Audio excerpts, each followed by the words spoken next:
Do you know that people who are more in need than us are a gift to us? One of the things I often pray, and I've shared this before, that I suffer from depression.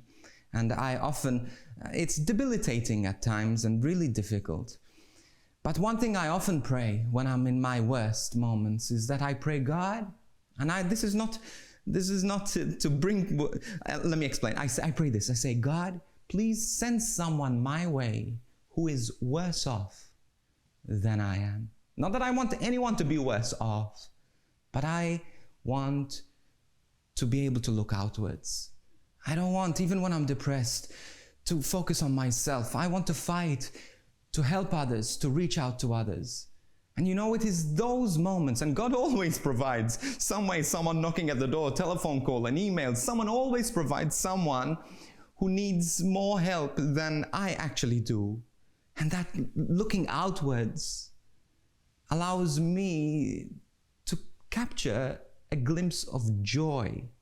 You see, because true joy comes when we look beyond ourselves, when we have a higher attitude, when we have a higher perspective. God has given us the poor so that we can reach out to them and be generous with them, intentionally generous. Not when we see a poor person or someone on the street and we give them $5, $10, $15, but intentionally generous, a life of being generous.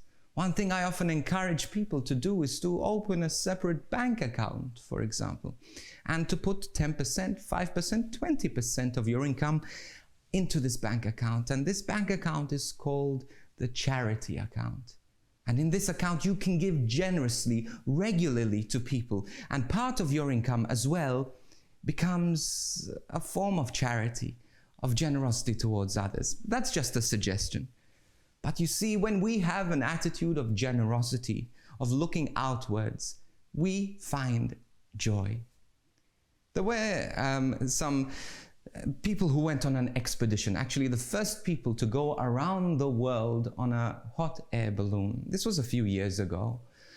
And so they took off from America and they lifted up and they headed towards Africa, from America towards Africa. But the wind started to change. You see, hot air balloons are at the mercy of the wind.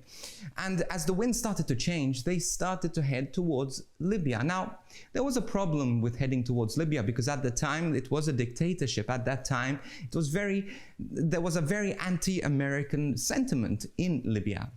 And so these people were flying towards Libya and they were worried. They were worried that they're going to get shot down, captured, that something bad was going to happen. And so they tried to change the course, but the wind was blowing really hard towards Libya. And so what did they do? Now, any of you who have ever flown in a hot air balloon know that you cannot change the direction of a hot air balloon. You're at the mercy of the wind. But the way the wind works is that the wind blows in one way towards the bottom, a certain way towards the middle, and another way towards the top. Different winds, different currents. And so what did these guys do? They decided to lower their altitude. They went down to 6,000 feet. And what happened was that pushed them away from going towards Libya. And they managed to get away, and eventually they went up again to 10,000 feet, pressing the hot air, and they managed to get back on course again. You see, sometimes we're at the mercy of our circumstances.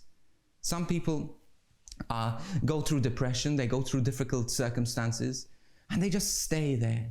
They just stay and they feel sorry for themselves, and they think, oh, woe is me, poor me. And they live in that darkness, and they live in that hoarding and keeping things for themselves. But you see, if we change our altitude, what happens is, with a change in altitude, we get a change in attitude. And so this is why we need to look to the lowly. We need to look to those who are poor. We need to look to those who are broken. Even in our bad current, even in our bad circumstances, look towards those in need. And then, by the grace of God, we're raised up to the presence of God. It's both, you see. It's about spending time, being generous with God one-on-one, being generous with God as we go to Mass, being generous with God as we serve God Himself. But it's also spending time with the poor, the broken, the lowly. As John the Baptist says, if you have a cloak, Give if you have 2 cloaks, give 1 to the poor. If you have extra money, give it to the poor. If you have, it talks about the different things as well.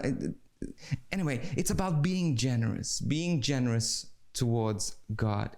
Be content with your wage, with your salary. Be content, not always trying to strive to have more without giving more. So let's just pray for this gift of joy, this change in attitude that allows us to be a people of joy, an outward-looking people. As we head towards Christmas, let us ask that we look out to this little child who loves us so much and has called us to serve others.